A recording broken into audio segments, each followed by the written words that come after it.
В прямом эфире «Чеченские вести». Я, Рамзан Абуев, и мои коллеги-журналисты готовы поделиться с наиболее значимыми событиями. Ассаламу алейкум. Чем запомнится вторник, 25 февраля?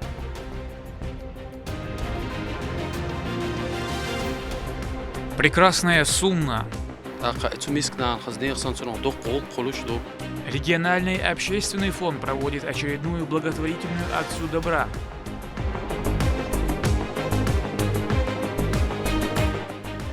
Абсолютно бесплатно. В республике продолжается дегазификация. Тепло в каждый дом. Какие планы специалисты ставят перед собой на первый квартал года?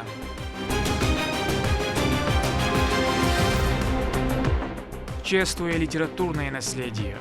За саму Лулу говорили ее стихи.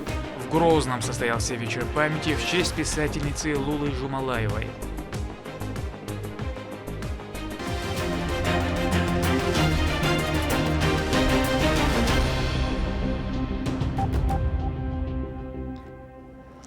Начнем с важного. Региональный общественный фонд имени Героя России Ахмата Хаджи Кадырова провел очередную благотворительную акцию. Денежные средства распределили нуждающимся семьям. Слова признательности за поддержку звучали от каждого. Подробности об акции добра Мадина Салчиева. Общественный фонд имени первого президента Чеченской Республики Героя России Ахмата Хаджи Кадырова в очередной раз стал инициатором благотворительной акции. Мероприятие охватило Грозный, Аргун, Гудермес, а также Курчалоевский, Веденский, Натеричный и Наурский районы.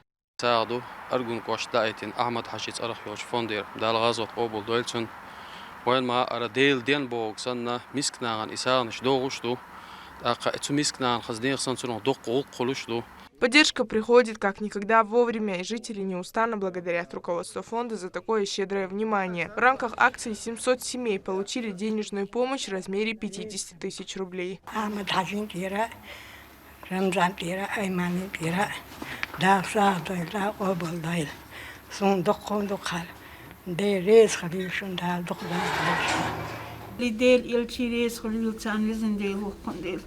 خودسان چی تسا مسیری دوگ ویش بولش وزن دیل دار شید عدل سال میلی وشتگ وزن ورش دال مس سوق وش بالغلر بول رمزان وزن دیل دال مكشل ويلسون وزن دیل وقم دیل چنان امانونا دال ديكنز بيقم بول ديل ريس ويلسان وزن دیل. За время существования фонда бесчетное количество семей в Чеченской Республике и далеко за ее пределами получили всестороннюю поддержку, будь то с продуктами или с жильем.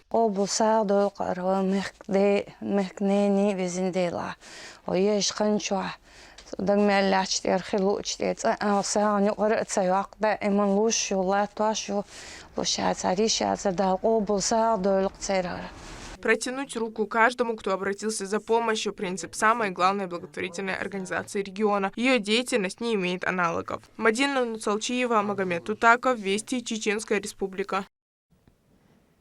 Во Владимирской области состоялось масштабное религиозное мероприятие «Сага», приуроченное к скорбной дате выселения чеченского народа. Организатором выступило представительство главы Чеченской Республики во Владимирской области под руководством Руслана Ханарикова. В обряде приняли участие более 250 человек, среди которых богословы, председатели ассамблеи народов и местных диаспор, а также представители власти региона.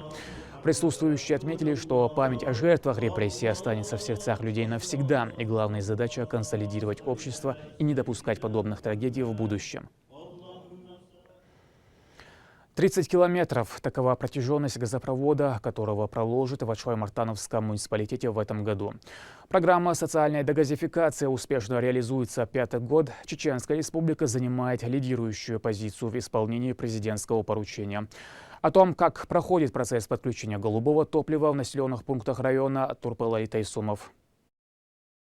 Зима. В этом году она дала о себе знать очень сильно. Морозы держатся стойко. Однако, несмотря на это, специалисты «Газпром» газораспределения Грозный продолжают работу по дегазификации домовладений. И Ачхой-Мартановский район не является исключением. На текущий год разработана и согласована дорожная карта, в рамках которой местные жители, подавшие заявки, получат доступ к природному газу. Согласно утвержденному план-графику, на 2025 год на территории Ачхой-Мартановского района в рамках программы социальной дегазификации планируется подключить 335 домовладений. и строительство нового газового сети общей протяженностью 29,5 километров. Ислам Багаев недавно подал заявку на бесплатное подключение к природному ресурсу. И сейчас мастера уже завершают работу. Специалисты делают все необходимое. И уют в доме не заставит себя долго ждать. Домовладелец оказался приятно удивлен быстротой решения своего вопроса.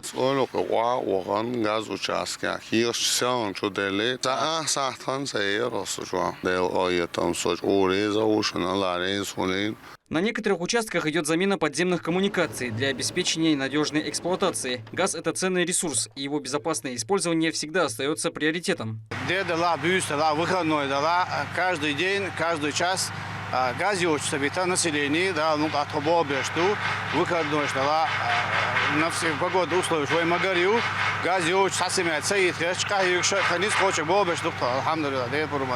Работа газовых сетей остается стабильной. Специалисты продолжают круглосуточный мониторинг, оперативно выявляют и ликвидируют любые нарушения, обеспечивая бесперебойную подачу газа. Все работы проводятся в кратчайшие сроки, что позволяет минимизировать риски и гарантировать надежное газоснабжение для региона. Работы ведутся регулярно. От огромных труб через улицы до запуска голубого топлива к потребителю. Тепло в каждый дом. Это цель, которую сотрудники газовых служб успешно достигают. Турпал, Алита Исумов и Ислам Нацуров. Вести. Чеченская Республика. Мастер пера, человек с большим сердцем и голос правды. А еще писательница, поэтесса, переводчица. В Грозном состоялся вечер памяти Лулы Жумалаевой, приуроченный к 65-летию со дня ее рождения. В Национальной библиотеке собрались родные, друзья и коллеги, чтобы отдать дань уважения ее творчеству. Она публиковалась под литературным псевдонимом Лула Куна, который был взят в честь деда, оказавшего значительное влияние на ее мировоззрение. А в 2012-м даже была включена в антологию всемирной женской поэзии как представительница чеченской литературы. О человеке космического размаха Лимда Джамалдинова. Лула Жумалаева – выдающаяся личность, известная не только как талантливый поэт, но и как основательница женского журнала «Нана». В своих стихах она умело сочетала глубокие эмоции с острыми социальными темами, отражая жизнь и судьбы людей. К Луле больше относится слово поэзия, высокая поэзия. Она обладала высоким слогом, она была очень и очень талантлива. Ее творчество будут изучать и в дальнейшем, будут выходить ее сборники стихов. Она не все сказала. И нам осталось, любителям поэзии, как раз-таки найти это то слово, которое она нам хотела передать в своих стихах. В уютном зале столичной библиотеки имени Абузара Айдамирова прошел вечер памяти, посвященный 65-летию Лулы Жумалаевой. Событие собрало под одной крышей множество ценителей литературы, друзей, коллег и родственников, которые пришли отдать дань уважения ее вкладу в литературу. Гости делятся воспоминаниями о том, как произведения Лулы влияли на их жизни, читая отрывки из ее книг, которые до сих пор находят отклик в сердцах читателей. Lula pam khlat asha ona stager e tun bechka khalor e pama e on gala so kit eqi usbol kegenish thaniya shot yargol ya khalor bokdo sha bokol noche yar sundela iza tagna waya daglochina hit das essen liram solor. Дочь Лулы Жумалаевой призналась, что ей передались все творческие задатки матери. Когда моя мать была жива, я руководила журналом. Она передала мне весь свой опыт, любовь к литературе. Я также занимаюсь пропагандой развития культуры Чеченской Республики. В рамках вечера состоялось вручение звания «Народный писатель» Мусе Бухадиеву. Председатель Союза писателей региона Аламхад Ельсаев отметил, что это стало знаковым моментом для всего культурного сообщества и подтвердила высокий уровень мастерства писателя. Присвоить почетное звание «Народный писатель Чеченской Республики» Бухадиеву Саиди Айдаровичу.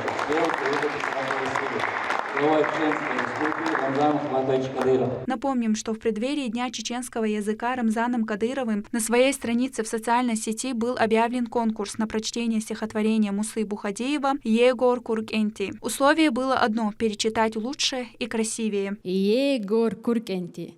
دقي كيجيت إنا شي كوتستين ستون بشي غاز كوتم كورنشي تشوح كوز غي بشي ده تعبوخ وإلي. Союз писателей региона регулярно проводит вечера памяти поэтов, писателей, журналистов и не только. Эти события собирают поклонников поэзии, где звучат стихи и оживают истории великих мастеров. Вдохновение и уважение к наследию творческих личностей чеченской литературы создают атмосферу, способствующую глубокому осмыслению их вкладов в культуру нашего народа. Лимда Джамалдинова, Ислам Ибрагимов, Магомед Тутаков, Вести, Чеченская Республика.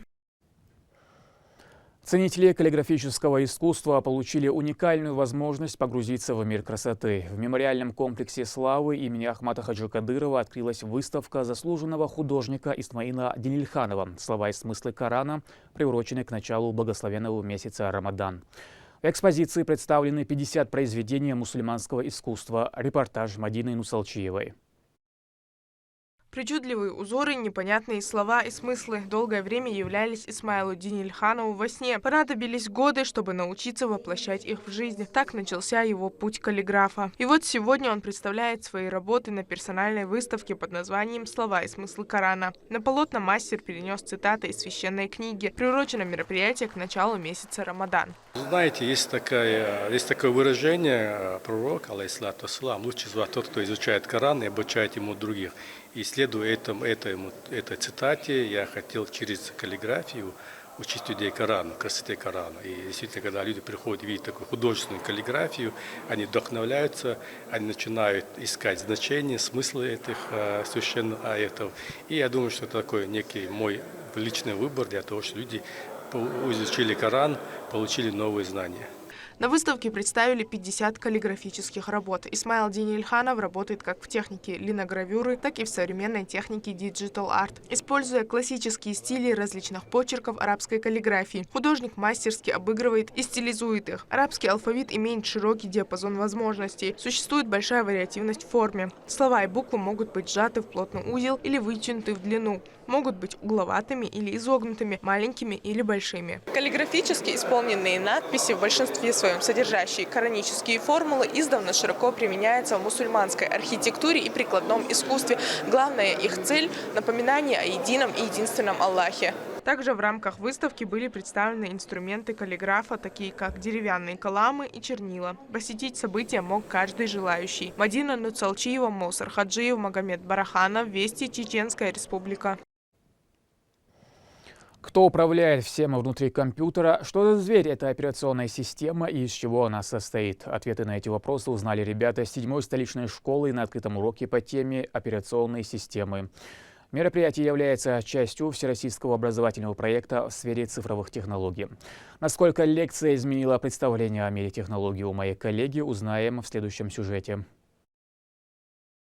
Как работают операционные системы? Каким образом цифровые мозги управляют нашими устройствами и делают возможным использование современных технологий? Об этом узнали учащиеся 7-й школы города Грозного. Открытый урок по теме операционной системы изменило представление школьников о мире технологий. Мы провели очередной урок цифры, который мы проводим каждый месяц по поручению Министерства образования. Данная тема сегодняшнего урока была «Секреты операционных систем». В этой теме мы рассматривали, что такое операционные системы, из чего они состоят, для чего они нужны, после чего ученики перешли к практической части и успешно ее выполнили. Цифровая среда, как неотъемлемая часть нашей жизни, стремительно развивается, становится все сложной и многообразной. Чтобы успешно пользоваться ее возможностями, необходимо повышать уровень знаний в области технологий. Занятие прошло в увлекательном формате. Оно было построено так, чтобы заинтересовать учащихся 10 класса. Я считаю, что это полезно, ведь сейчас нужно адаптироваться ко всем этим компьютерным технологиям. Ведь сейчас идет глобальное развитие всего этого. Самое интересное началось в практической части урока. А здесь юные технологи смогли погрузиться в процесс установки и настройки операционных систем. Интерактивный тренажер помог в игровой форме ознакомиться со структурой операционных систем и визуальным обозначением программ. Открытый урок не просто расширил горизонты знаний, но и вдохновил детей на дальнейшие шаги в изучении информационных технологий. Мы видим, как молодое поколение стремится к знаниям и готово принимать вызовы современности. Лимда Джамалдинова, Саид Амин Мусаев, Вести, Чеченская Республика. Индивидуальный подход, цифровые технологии и инновационные стандарты. В городе Хасавюрт свои двери распахнула новая клиника семейного медицинского холдинга «Целитель». Предполагается прием пациентов по 56 направлениям и более 2000 различных анализов. Валентина Гусевская оценила созданные условия в медицинской организации. Альтернатива традиционным поликлиникам. В городе Хасавюрт открылся филиал семейного медицинского центра «Целитель». Его преимущество в новых стандартах медицинского обслуживания. Сегодня здравоохранение частное развивается и развивается довольно большими темпами. Оно отличается от государственного, и все, что не хватает государственного здравоохранения, принималось первоначально в законе, говорилось о том, что частное здравоохранение дополнит. Организация уже имеет филиалы во всех городах Дагестана, а приближенность региона к Чеченской Республике дает возможность обследования и лечения жителям нашего субъекта. Цель открытия нашего центра – высококачественная, профессиональная медицинская помощь жителям города Хасавюрта и близлежащих районов, и также республик, которые находятся рядом. С открытием мы взяли самое последнее оборудование, которое есть, которое нужно здесь для диагностики. Целителю доверяют тысячи пациентов. На открытие филиала прибыли политические деятели, руководители медицинских учреждений и местные жители. Сегодня открываемый нами медицинский объект будет являться визитной медицинской картой не только для наших горожан, но и для всех жителей северного региона. Всем присутствующим провели экскурсию по медицинскому учреждению. На 4 этажах «Целителя» расположили настоящий технологический оазис. Медицинские данные пациентов хранятся в единой электронной базе «Нумиди», единственной в Северо-Кавказском федеральном округе. Есть также возможность посмотреть анализы из других учреждений. В каждом кабинете есть сканер для добавления информации в систему. Все здесь сделано для комфорта непосредственно самого персонала для работы и, естественно, все для пациентов. Прекрасное, удобное кресло, вакуумные системы для забора крови, индивидуальное штрих-кодирование и, что самое важное, автоматическая передача назначений прямо в лабораторную систему. В кабинеты специалистов закупили самое современное диагностическое, хирургическое и терапевтическое оборудование, а также современную мебель. Внимание к деталям позволяет проводить медицинские процедуры с комфортом для пациентов и врачей. Наша задача подвести весь этот интеллектуальную медицину, профессионализм близко к населению, к людям. На этой базе сегодня делаются практически все открытия нашей науки, мировой науки.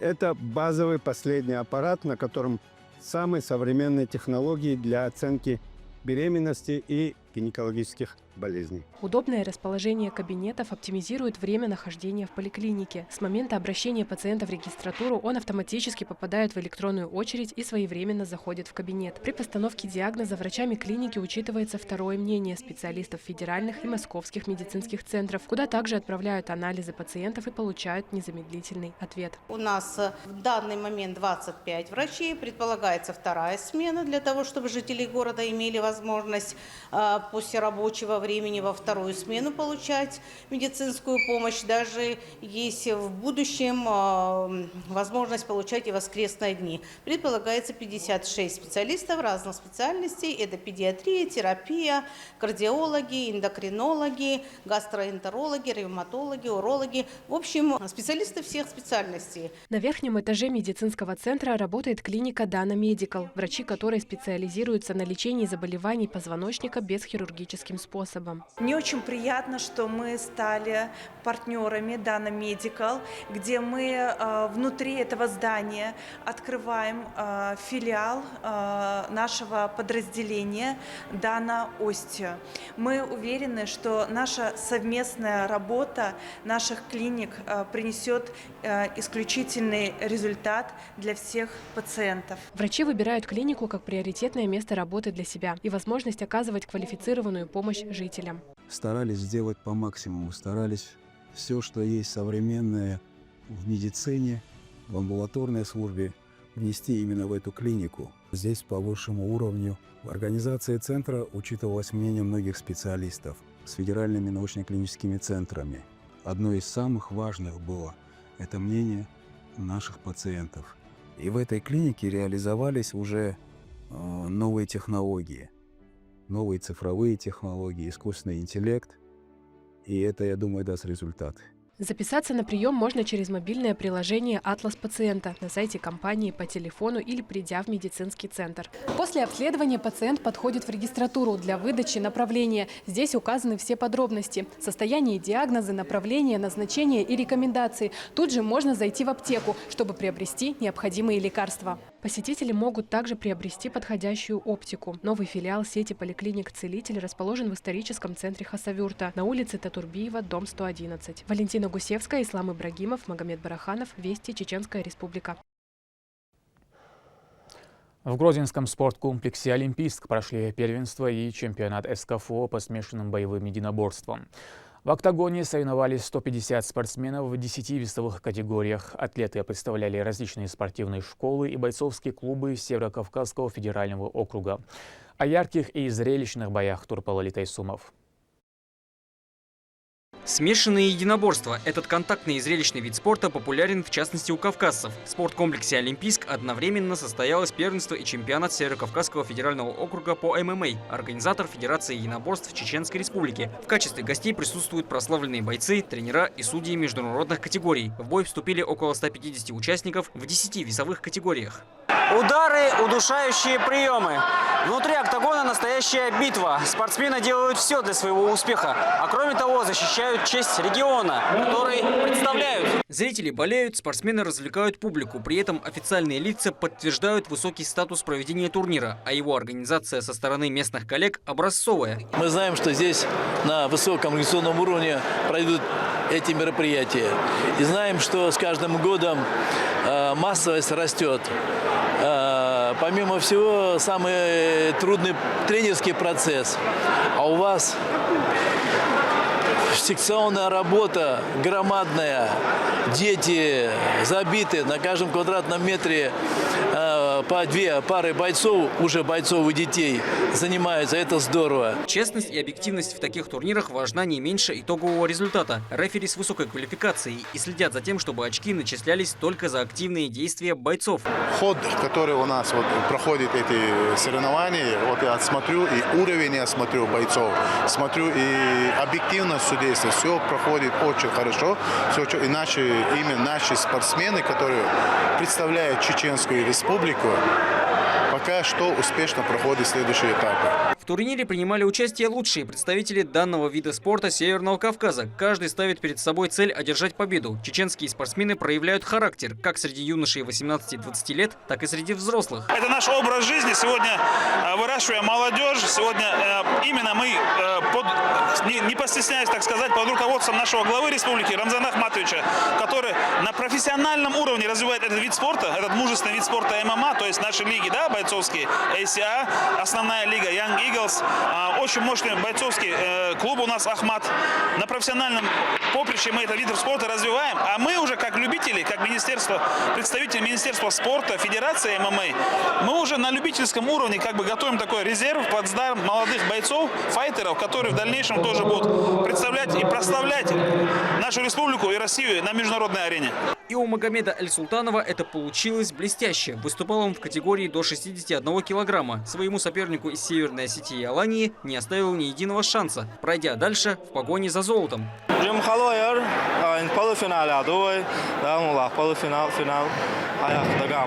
Победители и призеры этих турниров стали обладателями медалей, подарков и чемпионских поясов. Но главное – это путевка на чемпионат России. Там бои пройдут не менее зрелищнее и еще масштабнее. Турпал Тайсумов, Ислам Нацуров и Магомед Бараханов. Вести, Чеченская Республика.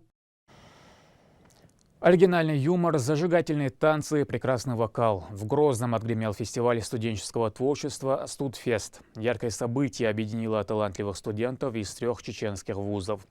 Фестиваль стал уникальной площадкой для самореализации, креатива, обмена идеями и открытия новых горизонтов в мире искусства. Кто стал обладателем гран-при, знает Валентина Гусевская.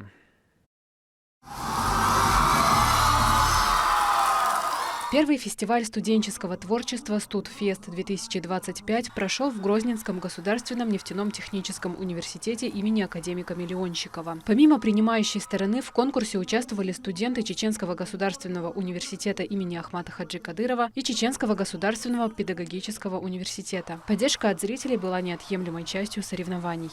Пришел сюда, чтобы поддержать своих ребят, которые выступают. Всем желаю удачи нефтяному ЧГПУ, мы семья. Сегодня я пришла поддержать Чеченский государственный педагогический университет, являюсь его студенткой, и желаю им удачи и дальнейших успехов. ЧГПУ – семья. Учебные заведения состязались в 4 номинациях – вокал, танец, видеоролик и КВН. Лучшие из лучших отстаивали честь своего университета. Вот эти все мероприятия – КВН, Студвесна, Студфест, Золотая осень – это все как бы одна серия, где мы выявляем талантливых студентов, креативных студентов, находчивых студентов. Последний месяц-два я постоянно слышал, что собирается, и коллеги из ЧГУ к нам приезжали, и педуниверситет приезжали, все время что-то там отрабатывали, и организационные какие-то моменты были. Видно было, что идет такая вот горячая работа. На сцене звучали уникальные музыкальные номера, в которых студенты демонстрировали свои творческие таланты.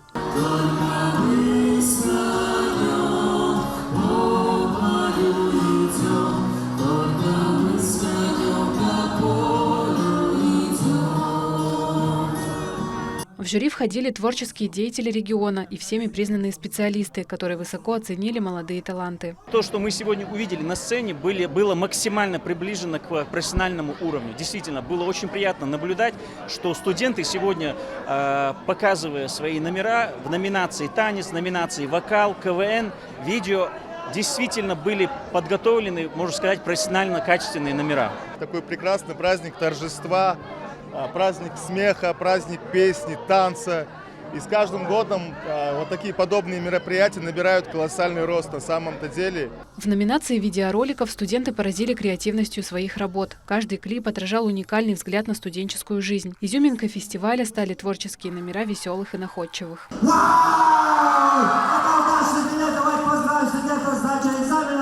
Итак, следующий студент решил встать. Давайте покажем результат. Он берет билет, разворачивает и все. На этом моменте все заканчивается. Драма со слезами на глазах. Студфест состоялся по инициативе помощника главы, заместителя руководителя секретариата главы правительства Чеченской Республики Амирхана Сугаипова. В ходе мероприятия от Министерства по делам молодежи самым отличившимся сотрудникам университетов были вручены благодарственные письма. Фестиваль придумать, это своего рода пилотная версия, демо-версия. Мы смотрели, как оно пойдет. Провисать еще конкурс, что-то новое добавлять. Сейчас будем экспериментировать. В принципе, мы думали, прям очень круто все получилось. После того, как все участники представили свои номера, судьи приступили к выбору призеров. По итогам фестиваля в номинации «Танец» победителями стали студенты ГГНТУ. В вокальном направлении первое место заняла участница из ЧГПУ Жансари Салгириева.